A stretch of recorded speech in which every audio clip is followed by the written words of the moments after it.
Welcome back to another episode of the Strive for 25 podcast. And I've got an amazing guest on today, Nancy Lieberman. She is the founder and president of Nancy Lieberman Charities, basketball Hall of Famer, and two-time Olympian, Big Three head coach, and champion. Nancy, thank you so much for making time out for us today. But again, one of the greatest competitors of all time. And, on this channel, we're talking about building wealth, getting ahead, saving money, and increasing income. And for the everyday person, you know, it's going to take more and more of that type of mindset and competitiveness to be able to get ahead and survive. So, Nancy, thank you much for making time for us. Oh, it's my pleasure. I appreciate you having me on.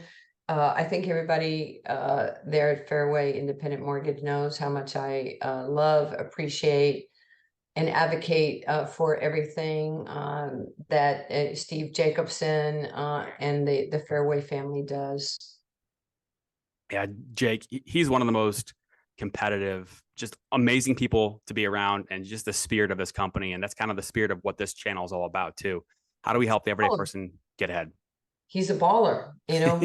he knows how to win, he knows how to prepare, he knows how to lead people. And his really, I mean, you're talking about mindset. Well, he has that mindset and that filters down to everybody else. And that's how you build, a powerful organization in good times and in bad times. Think about, when the Warriors won their championships and then everybody got hurt, Durant got traded and they struggled. Steve Kerr didn't just ball up. Curry didn't ball up, when they lost Klay Thompson and those guys. Other people have to step up and assume responsibility, and you have to stay true to your values. And it's the same thing in this industry right now. Yeah, that, good times obviously is one thing, but struggles, pain, those are opportunities for the best to rise the cream, to rise to the top. We see a guy like Jordan Poole get that opportunity, and he, makes a big impact on that championship team. And obviously things have changed. But one of the questions I have for you is that you've seen so much in your career. You've played on both sides, men, female, coached both sides, going back to the Kings in the 15-17 timeframe, and now in the Big Three world, and won a championship there. And putting yourself into certain environments to rise up and be okay with failure. Going back to growing up and playing with the guys in Harlem and taking the train over. Would you be here today coaching men without those experiences? Absolutely. I would not be here today without those experiences. Failure is noble. It means you tried. And there's too many people in life who are fearful.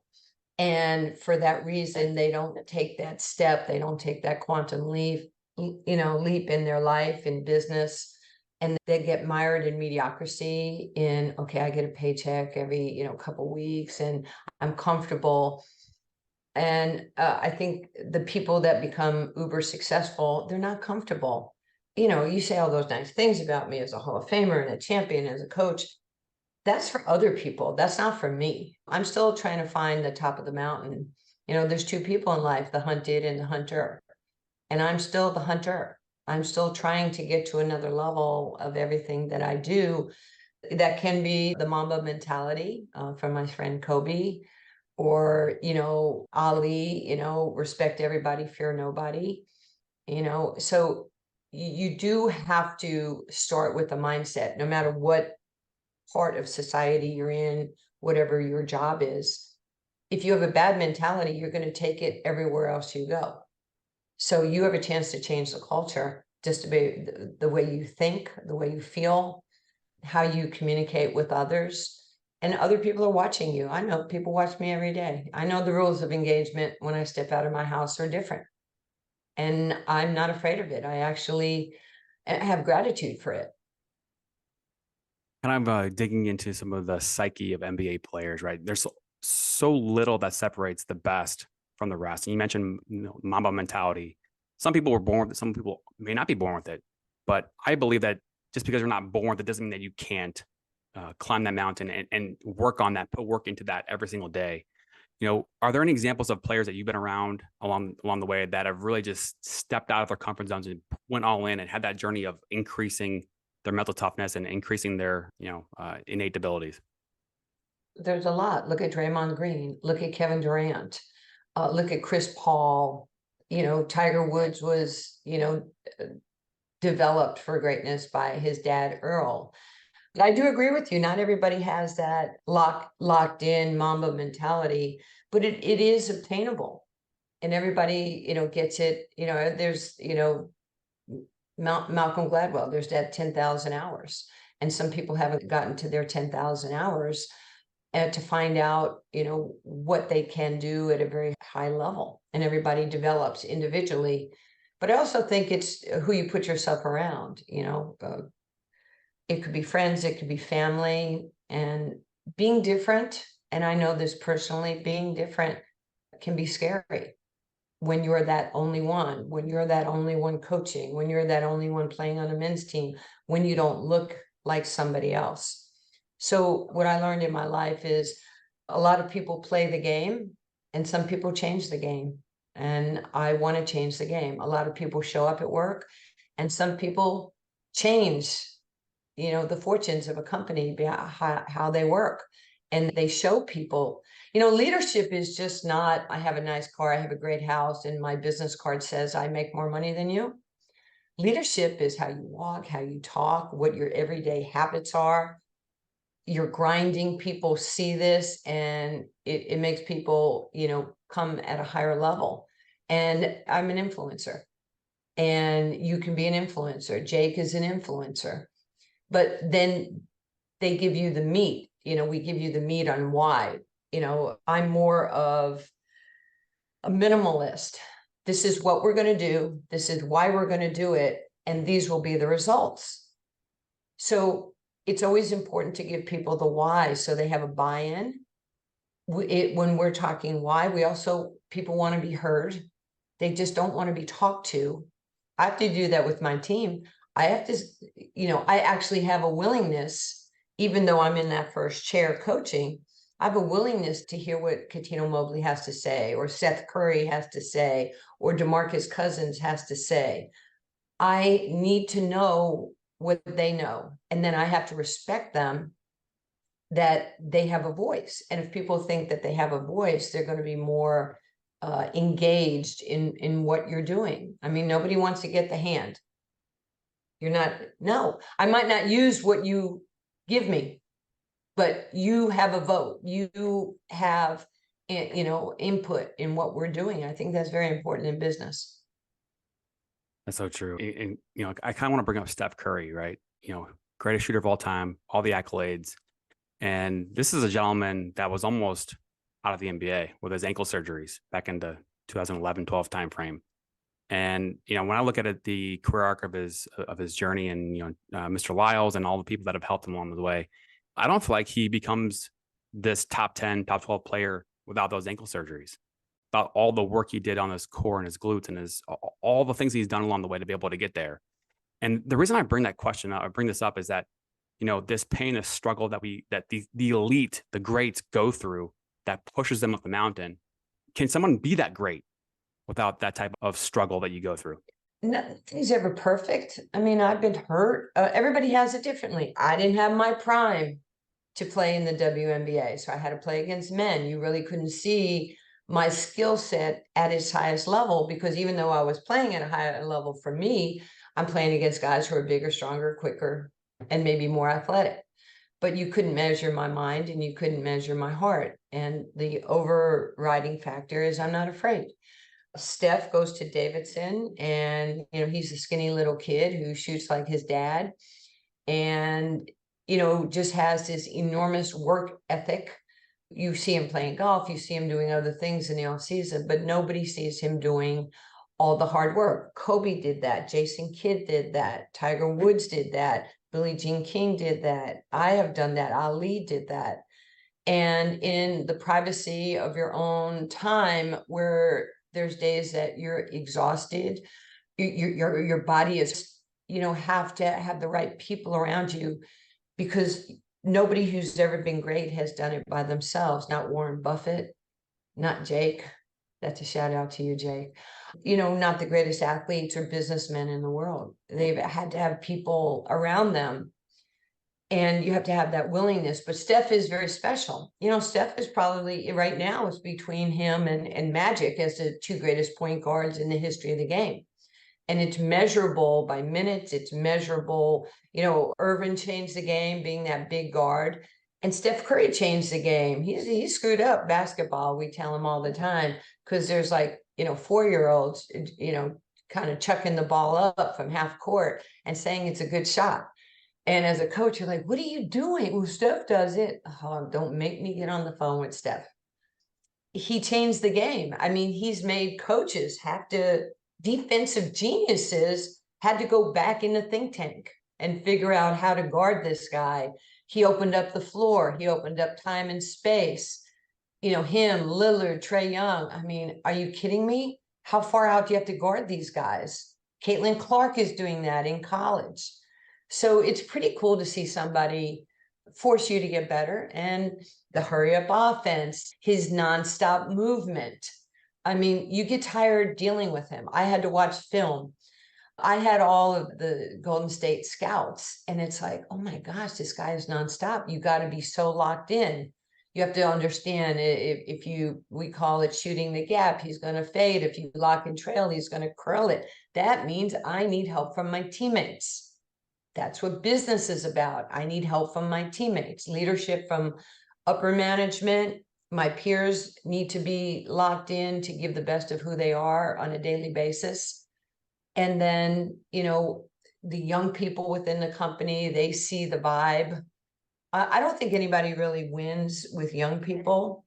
You win with experience, but young people in your organization are vital because they bring energy, they bring their BS, they bring how great they are, which I love. I'd rather have somebody like that than somebody, who thinks they're a loser. Those are the people I trade. I don't know what you do in your world. Yeah. Yeah, like, you mentioned Steph, just all over the court, probably the most, well-trained endurance athletes on the court, and you got to be prepared on defense. And I have visions of, seeing Dennis Rodman doing an hour on the Stairmaster after every game. That's how he was just everywhere on the court back in the 80s and 90s. And, obviously, when you're playing an 82 game schedule, you got to, balance everything in terms of the body and whatnot. But like preparation, expanding your comfort zone and being prepared to be able to deal with the best. Kind of going back to executives in the business world and kind of going back a few years. I mean, I think at one point in the 2000s, you were assigned by David Stern to go around, I think, to 25 different cities and try to expand the awareness of females in the executive world in the NBA. And, putting yourself into, I guess you'd say a different zone. I mean, can you explain a little bit about that and the evolution of that along the way? David Stern, the late David Stern, I miss, and a lot of people miss him greatly. He was firm, but he was fair.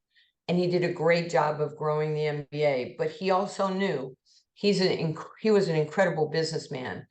And I'll go back to our 1985 meeting. But what David recognized, that women drive economies. He recognized that we needed to have females not only playing the game, broadcasting the game, working in senior leadership, ownership.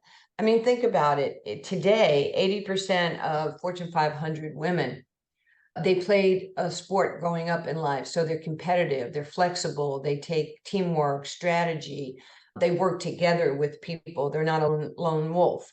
And today, I think it's 10.5% of Fortune 500 companies have female CEOs. And it's really important because I'm going to go back to David's brilliance. Women, we control about 85% of consumer spending in the United States of America. I mean, that's half of the US population right now. And we are significant in that. Globally, we control about $20 trillion in annual consumer spending, and it's climbing. It could go as high as $28 billion. That's just from women. We decide what goes in the house, what house we buy, what mortgage company, what lender we use. And we're, like I said, we're very significant, and we're courted, and we're very sought after. I probably do 30 speeches a year, and I'd say more than half are to companies that are trying to attract women leaders, women, who can be core personnel within the company. And I think it's absolutely phenomenal. I mean, if you're a young woman or an older woman that played sports, that's what you should do. I just recently spoke about 5, 6 months ago at the 91st annual mayor's annual conference in Columbus, Ohio. And to be invited to this conference, which was huge, your city has to have at least 30,000 people in its population. And I talked as a keynote to the mayors, and most of them were men, but there were certainly female mayors who had said, they played sports. Matter of fact, Jane Kasner, who's the mayor in Tampa, she stood up at the end of my speech and she goes, it blew me away. She goes, Nancy, you were my hero growing up, and I can't believe I'm here in the room with you. And I started playing sports and basketball because you were playing basketball, and it has helped me. She was the first female police chief in Tampa, and then she became the mayor. And this is happening. It's a movement. It's not just a thing. And for these people to share, I would never know these stories until somebody says something to me. But it was recently, even last week, I was in Phoenix and I was playing in the Hall of Fame golf tournament for Jerry Colangelo. And Alonzo Mourning, we've been friends for years. He's from Virginia when I was in college. And Alonzo Mourning says to me, can you confirm that you played for Coach Riley in 1980 with the Lakers? I said, I did. I didn't have a place to play, but I did the morning show, and Jane Pauley was interviewing me because I was playing in a men's pro league in New York, just working out. And Dr. Buss and Jerry West saw the show, and he's like, Jerry, call her, get her here with the Lakers. It was Pat Riley's first coaching gig. You've seen all those shows now with the Lakers, and all those shows that came on Netflix, it connected dots that I didn't know. I knew some, but I didn't know all of the stories. And it's really cool. Like our first practice, it was just a typical Pat Riley 3-hour, I'm going to make you throw up practice. It was really hard. And I just knew that I had to get on the court. And so every time he'd say, I need 5 guys, I was the first player to run out on the court. And they were kind of looking at me with that side eye. And I would run the offense or the drill. If I made a mistake, they would coach me up. They'd show me what I was doing. Then I'd get repetition. And then when I walked off the court, I would say to my teammates, if you don't know how to do that, I'd be more than happy to help you. So apparently they go in the locker room, the coach's locker room, and it's Dr. Buss and Jerry West and Pat and Mike Tebow, who, was coached in the NBA and the WNBA. And Pat Riley goes, who the heck does she think she is? She comes here, she acts like she's the best player. She's telling people where to go. They beat the crap out of her. She didn't cry, and she tried to start 2 fistfights. And he's telling this story. He ended up telling the story at the NBA Coaches Symposium. I was sitting next to Nick Nurse in 2014. I wasn't in the league yet, and I'm filming it. And Nick is like, you played for Pat? And I'm like, stop talking. He's talking about me. And I'm filming it. And then he goes, and then, and he goes, you got into 2 fistfights? I'm like, Nick, stop talking when he's telling a story about me. And I have the video of it, and we started laughing because I'm like, Nick, you're like a woman. You just keep asking questions. And this guy is telling you how great I am. So I use my humor with people. But yeah, so, Pat tells this story that I changed his life, like because I was fearless and not afraid and overmatched, and everything was against me, except I was the only one who didn't think everything was against me. So he used to tell me, and he still tells me, that when he was coaching and he was like in like dire straits and they were losing the Knicks and blah, blah, he would think about me overcoming every odd and over every obstacle. And he's made hundreds of thousands of dollars giving this speech about me. And I'm like, you rat, you've been making money off of my hard work. but you don't know whose life you're influencing. So when you come to work at Fairway Independent Mortgage, you don't know who's watching you. You don't know whose life you're going to change. You don't know this. So that's where leadership and taking people to another level and building a culture starts. It takes one person, and then it rubs off on a second person and a third person. And now it's a movement. We want to be great. We don't give a rat's behind what Quicken Loans and whatever mortgage. What's the name of their company? Quicken Mortgage or Yeah, Quicken Loan? Quicken, yeah, No, Rocket, we don't Rocket. Rocket Mortgage. We don't care about them. Well, the first thing I do is I do a scouting report on us. I do scouting reports on the Kings. I did scouting reports on my team in the WNBA. I do scouting reports on the Legends when I coached in the G League. I do scouting reports on my big three players.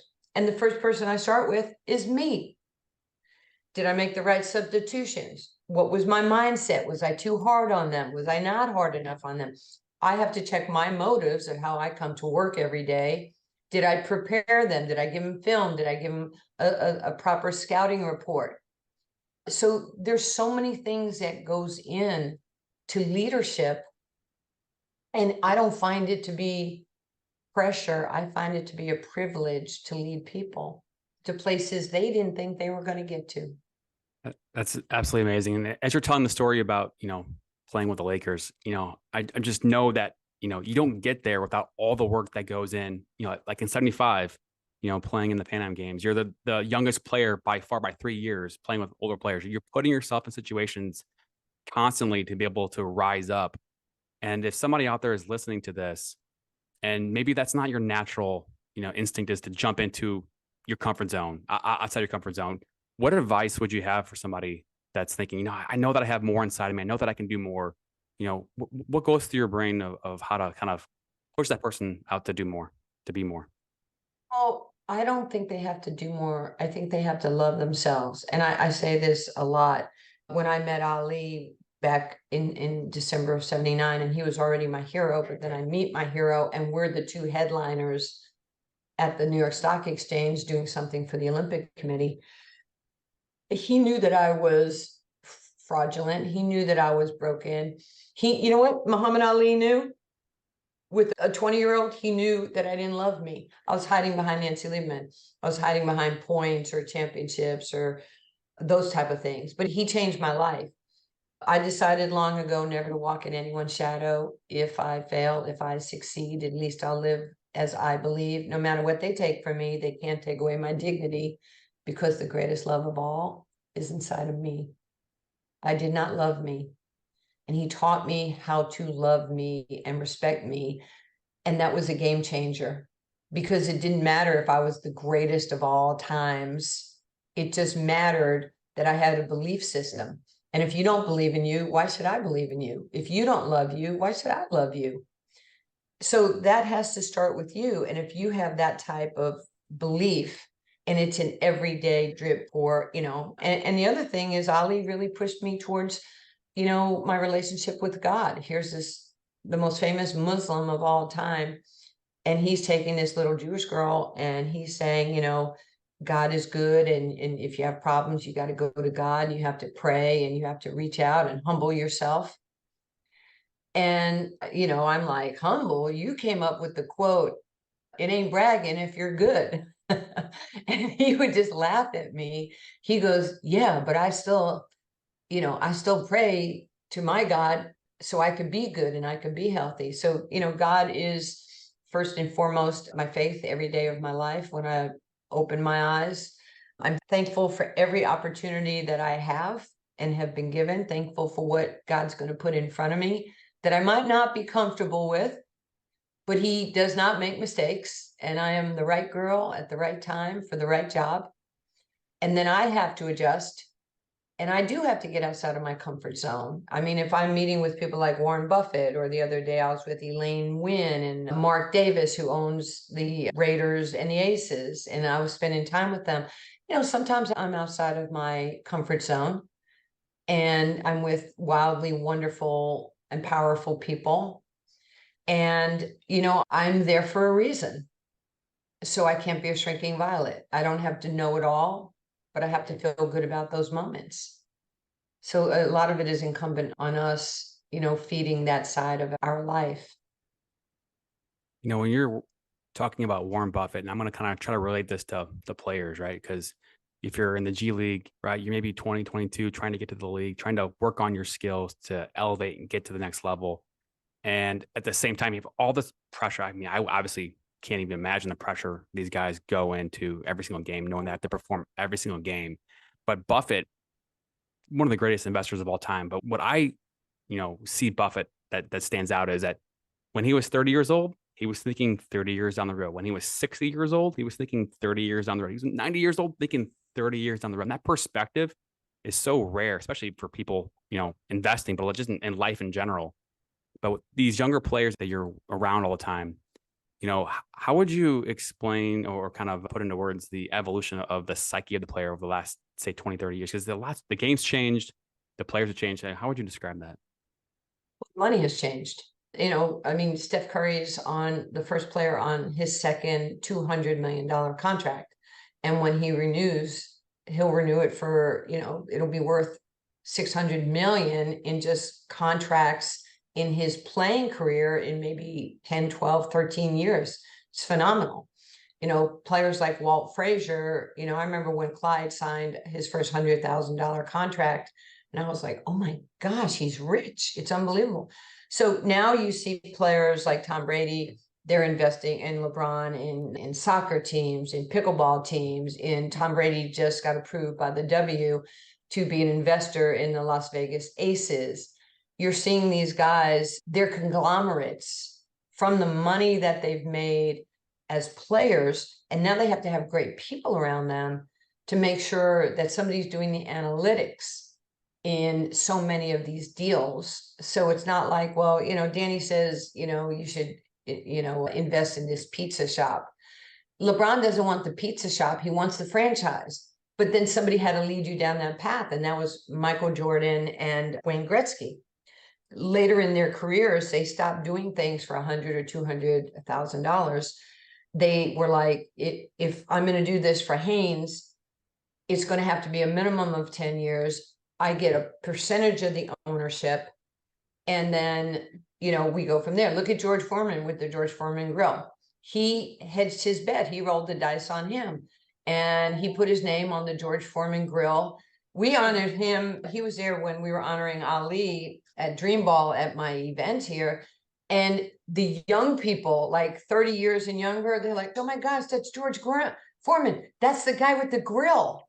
And I'm like, no, he was the heavyweight champion of the world. He won the gold medal in '68 in Mexico City. He's one of the greatest Olympians. They didn't even know he boxed. So, so he took a risk. He trusted himself. He rolled the dice on him. How many people are willing to roll the dice on yourself? And rolling the dice on yourself is discipline.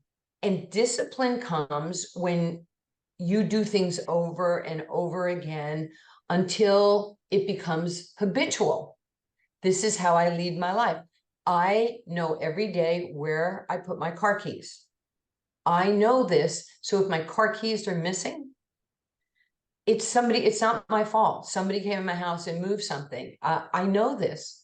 And you don't have to be anal organized. When I was married, Tim, his desk looked like a clutter jungle. But I would say, honey, where's the bill for the electricity? Son of a gun would reach his hand in the pile. And I was like, how did he do that? How did he know this was in that pile of junk? It looked like a mountain. I can't live like that. My desk at the end of the day has to be clean, organized. I need to know, here's my list of what I have to do tomorrow, because I know things are going to just pop up organically. So everybody's different in their approach. But I think stability is really important. I also think that what separates, the good from the great, obviously I'm around a lot of great people, Hall of Famers, significant people in the world. But I think it's the ability to self assess you. diagnose what your weaknesses are, turn your flaws into a strength, and don't accept mediocrity. You know, we do this with our players. Like, we give them film. We give them 3 things that they have to be better at. We don't tell them they suck or they're terrible or they're horrible. 3 things that you tell me 3 things you think you have to be better at. Then we ask them 3 things that they feel they do really well. So self-assessing is very important because that's what they believe in. So I would do that with people like that work with me at Fairway. I'd say, tell me the 3 things you got to get better at, or you want to have self-improvement. And then tell me the 3 things that you slay the world. I want to know that. And we always lastly end up with the positivity. And we try to use positive words, whether it's at my basketball camp with my team. I know you can do this. I know you can rebound. Royce, can you get 3 offensive rebounds a half? It would really help us. And we would get additional points. It's to 50. You know, you're either going to make it, miss it, or get fouled. So I love when you get the ball in your hands. Now you're talking positively to people, but you're also giving them, you know, information on how to be better. And really that's what we're trying to do in philanthropy. We're trying to do this individually. You know, everybody says, you know, well, you know, a team, you know, I love the word team. Well, you know what? I love the word team, but in a team in basketball, there's 5 individual components. And if I can make each one of these components better, we're going to have a chance for a championship, right? But you do need teams. Somebody has to set the screen. Somebody has to make the pass. Somebody, you know, has to, you know, go rebound. Everybody might have a role. Some roles might be more glamorous than the others, and it's okay. Don't be jealous of people. You know, find out what made them great. I can't read enough autobiographies. I'm sorry I never met Freddie Mercury. I find him fascinating because of what he did. You know, there was trauma, there was stuff that happened, but man, he's iconic. I love Elton John, Michael Jackson, what he did in his life and his career. I want to be around greatness. I want to know how people became great. And can I put something of that into my life? And that's where I kind of lead myself. I still want to achieve. Remember at the top of the mountain, Hmm. I'm not hunting. I want to be hunted for how hard I work. In your book, you talked about how you kind of gamed the system early on in those games in Harlem. You know, it all starts with the foul shots, right? And you were great at your foul shots. That got you into the game. Wasn't the tallest or the most athletic and whatnot. Kind of applying that to you know, today's culture. You know, have you seen somebody kind of find their niche or game their system to be able to put themselves into a higher level to get into a new game that they probably didn't deserve to get into, but by understanding the rules of the game they got in? You know, it's funny. People are talking, and I'll answer your question. People are talking about Dion, right? Coach Prime. Hmm. Dion is my brother. I've been to the TCU game. I went to when he called me on a Thursday night, and he calls me Fancy Leaps. And he calls my son Daddy Long because TJ 6'9". And I got about 20 something years in with Dion. He's consistently consistent in everything. First and foremost, his faith. Hmm. And he, you know, he always says, don't let my confidence offend your insecurities. What a great line. So with somebody like Dion, you know, he's been told at so many points what he can't do. Well, you don't have enough experience. You don't have this, you to go to a Power 5 school. He's just taken every challenge because he is so disciplined. I think discipline matters. And going back to, you know, habits of what we do. I sent him something last night. In 2004, talking about being out of your comfort zone, I was coaching an off-season team for the WNBA, not for the WNBA, it was the NWBL. Tina Thompson played Hall of Famer, Tamika Catchings played Hall of Famer, Becky Hammon played Hall of Famer, Cheryl Swoops played Hall of Famer. So there was a team, and so I'm coaching the Dallas Fury. there's only 8 teams in the league. It's a 22 game schedule, but the people who didn't go to Europe got to play. So Dion was one of my practice players. I had Dion, Tony Romo, Michael Irvin, Kevin Mathis, little man who played DB for the Seattle Seahawks, and Quincy Carter, who at the time was the quarterback for the Dallas Cowboys, who Tony Romo ended up replacing. And when we got done with training camp, Dion came to me and he says, "Sis, I'd like to be your assistant coach." I went, "Really?"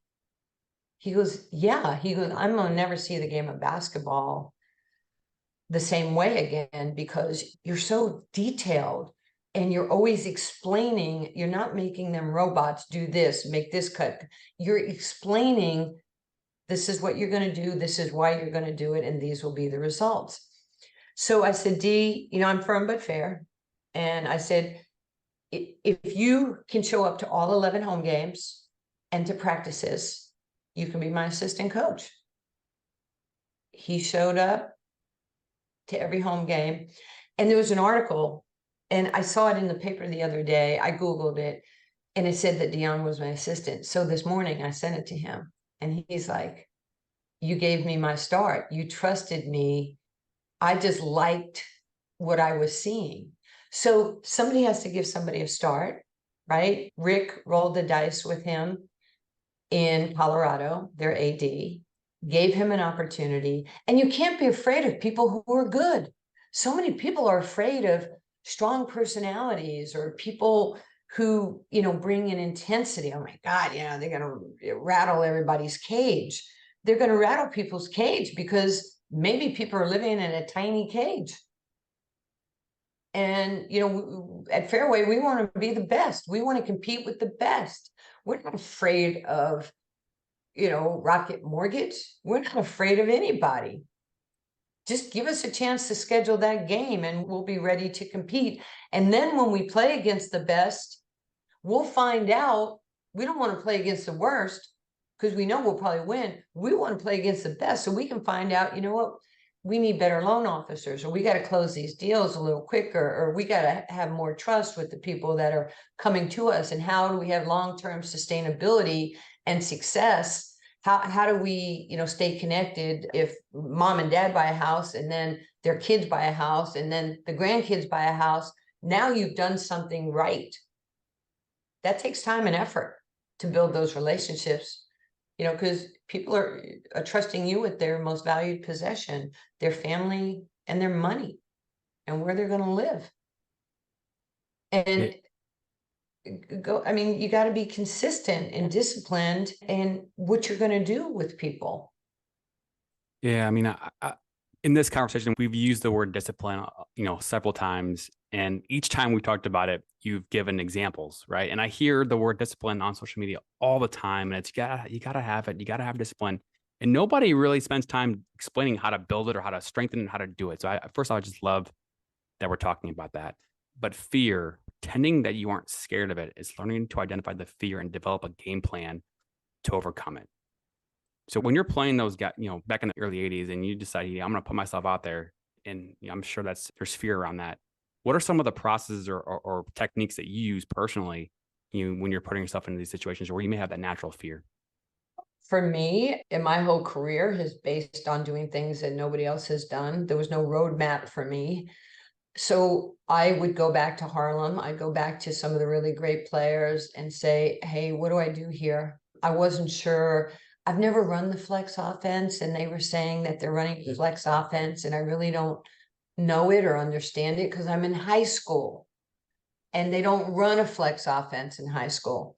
So I would go to people that I started to meet. I would humble myself and ask coaches, not my teammates, but I would ask other coaches, what does she want me to do? She's running a 1-3-1 zone.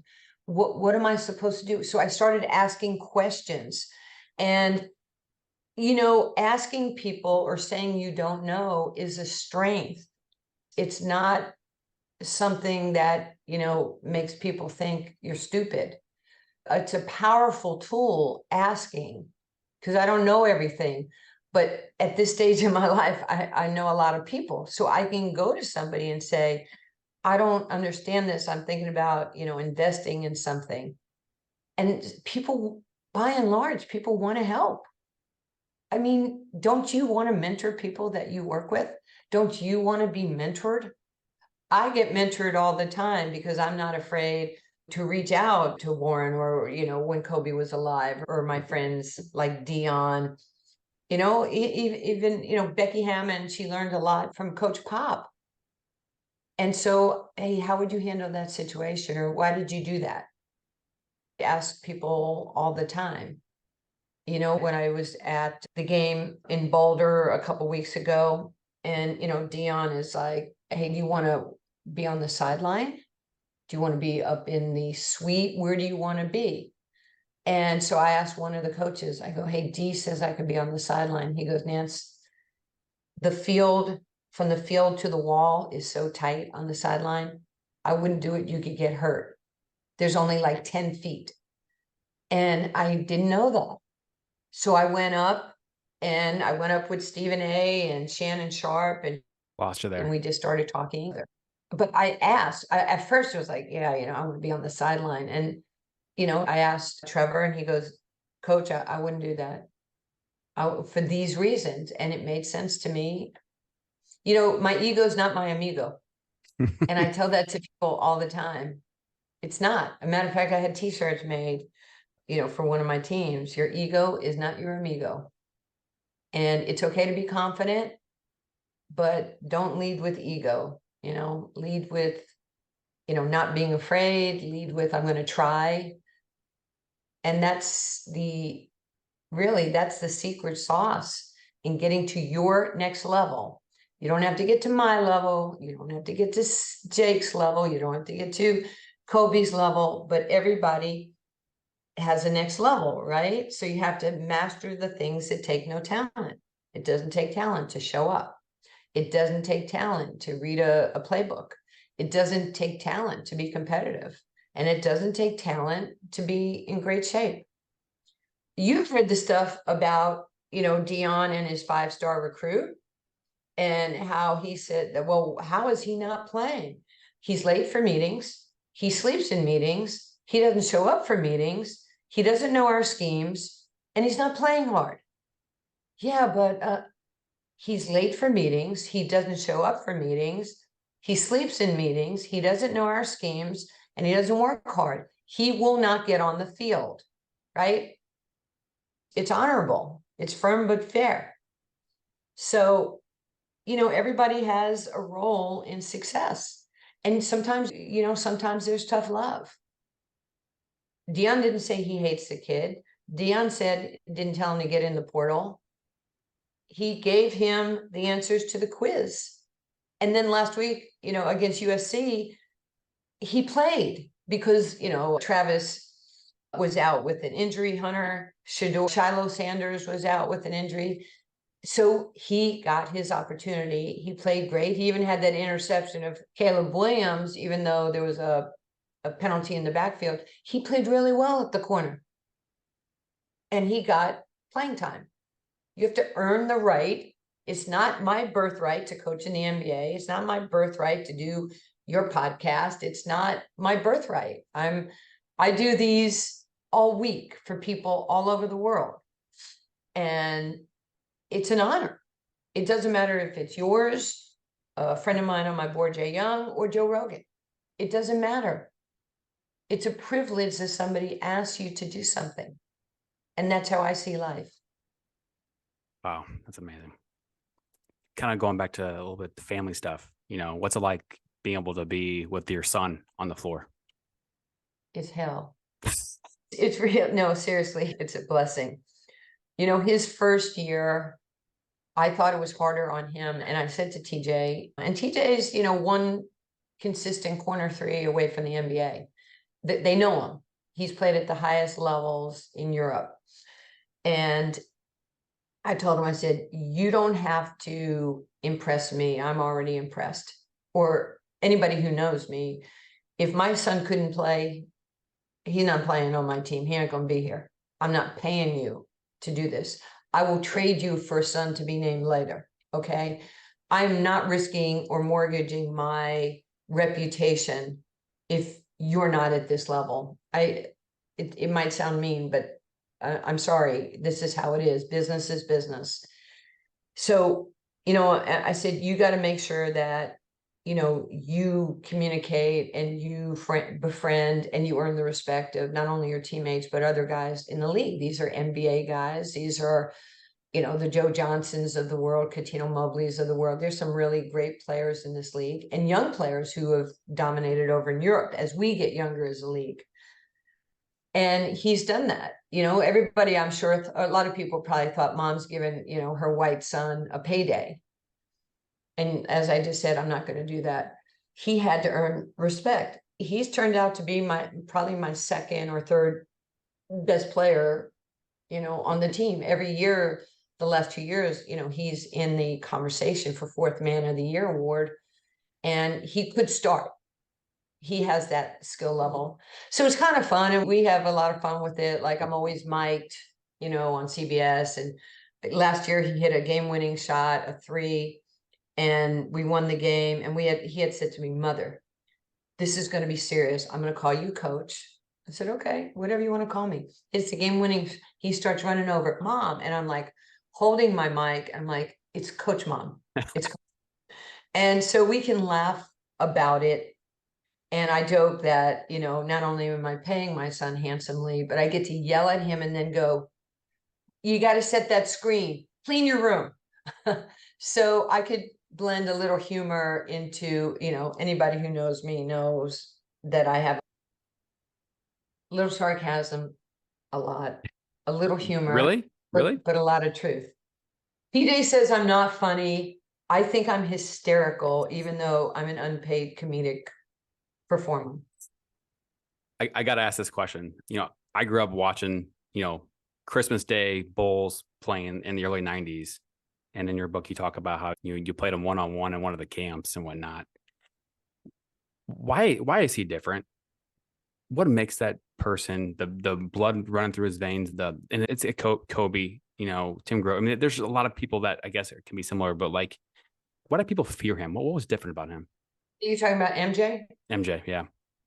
Well, it was 93 and I was at his camp at Hearst College in Chicago. He had asked me to come up and I brought Cheryl Swoops with me. She had just come off winning the national championship. I think she scored 47 points in the championship game.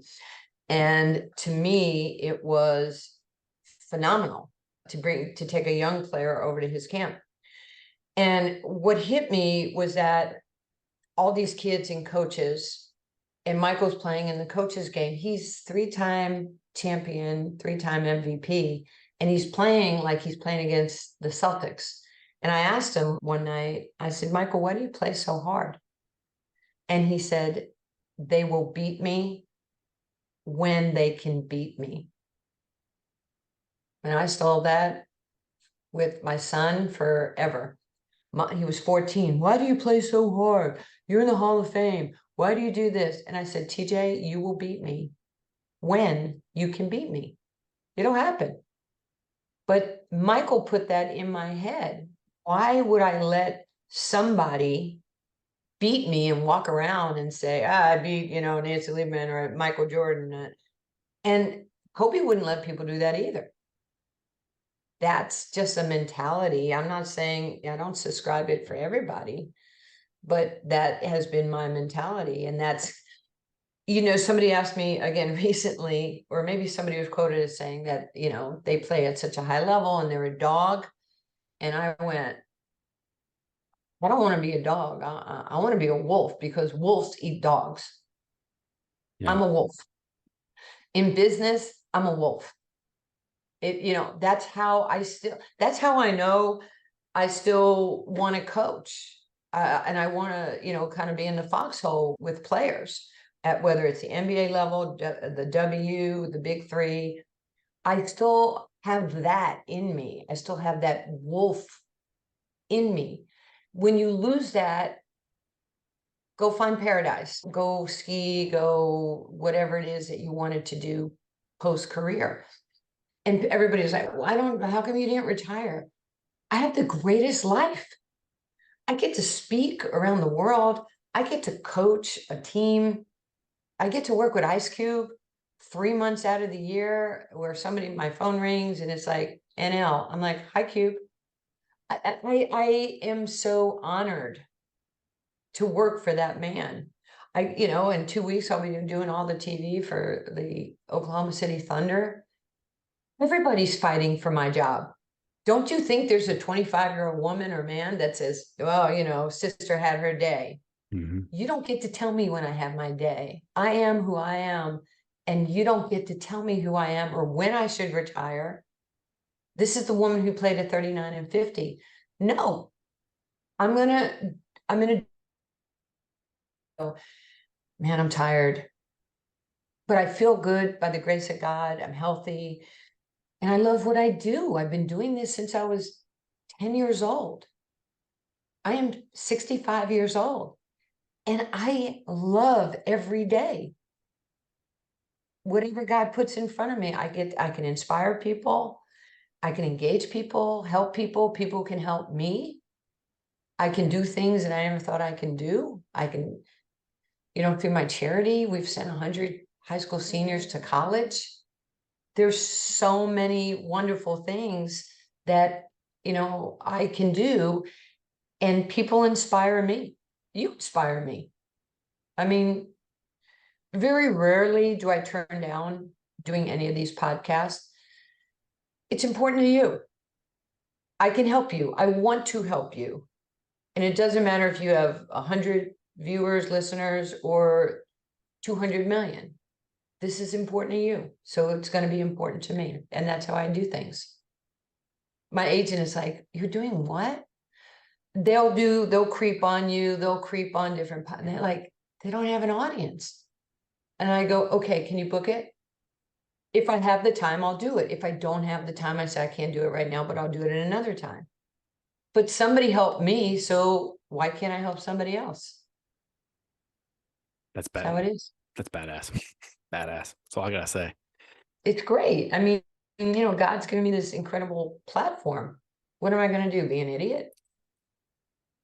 You know, as we're talking about this stuff, Anthony Edwards comes out and talks about Steve Kerr helped him get into a second gear, another gear he didn't even know. And like that's the stuff like I just turned 40. I've got 4-year-old twin boys.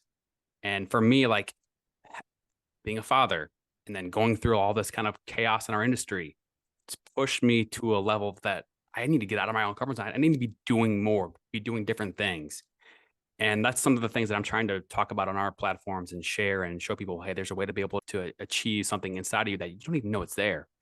And like Anthony Edwards, amazing athlete, just amazing talent, and on the USA team, and hearing him say, hey, you know what, like these guys, Steve Kerr and Clay and Steph are the ones out there. Those guys are busting their tails. They're in the drills working harder than you.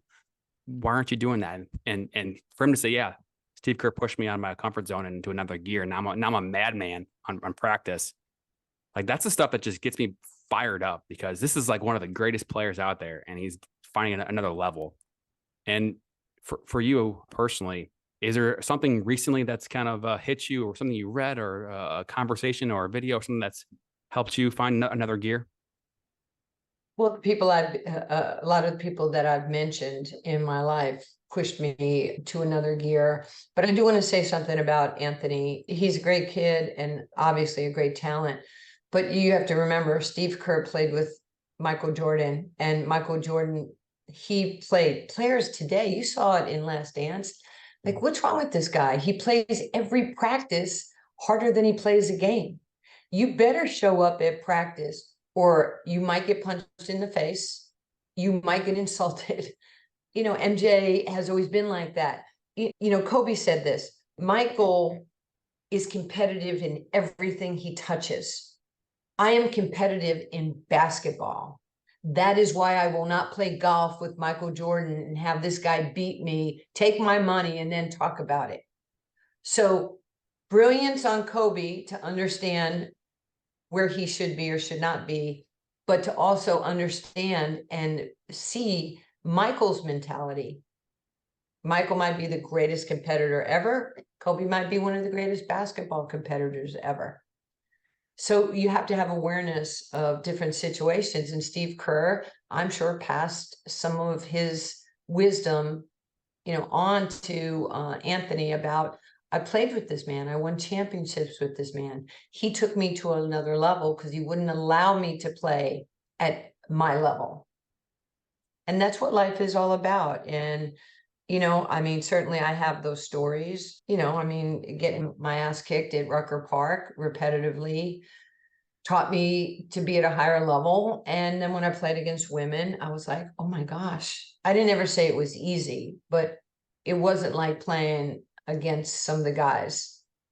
The guys I've played against, I don't know that I've ever played against a woman at that level. And I've played against some of the best players in the world. Not to say that the women that I played against were not at a higher level, but it was just different. And my mentality and tenacity came from, doing what I watched Rudy last night. I was just flipping around the channels and I was watching Rudy going, that was me on the Olympic team every day, like just getting waxed, out experienced, out and, having to come back the next day to guard Ann Myers and Pat Summitt and Lucy Harris and every day and not quitting. There were days I was like, why am I here? Why am I not at prom?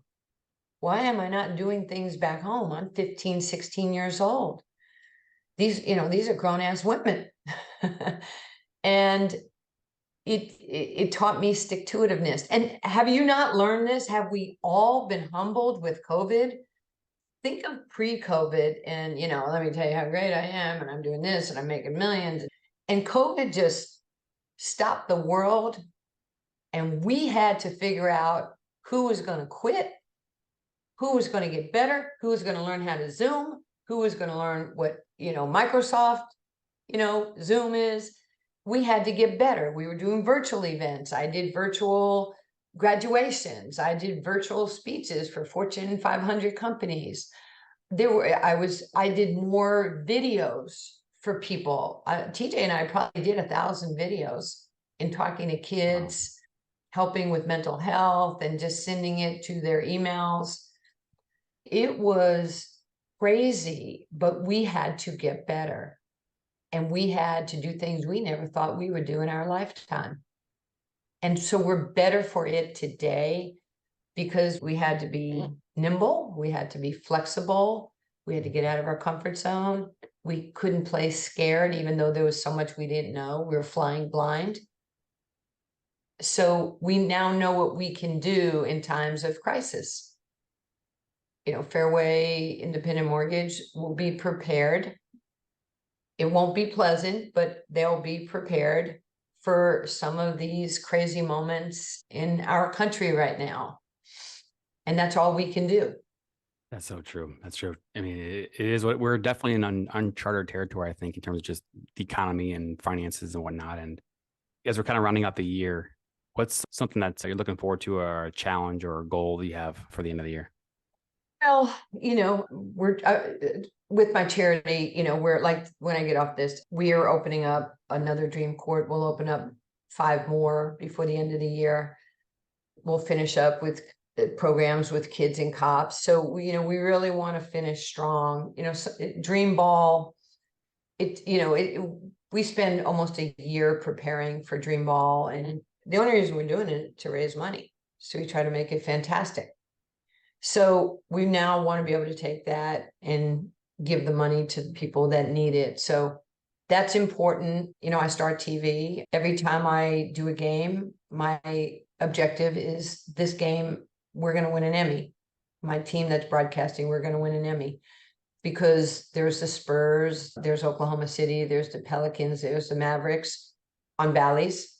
And we're going to win it. We're going to win the Emmy. So, I apply a lot of my thought process to other things that I do. So that's it. It's been a great year and we want to run through the tape and set our goals even higher next year. That's awesome. I just want to say thank you so much for making time out of your busy schedule for us. And we here at Stratford 25, just happy to have you on and share some of your insights and stories. And hopefully the listeners out there can take some of this stuff and implement it and start working towards their goals and their future and saving more money. But Nancy, thank you so much. Sure. Thank you.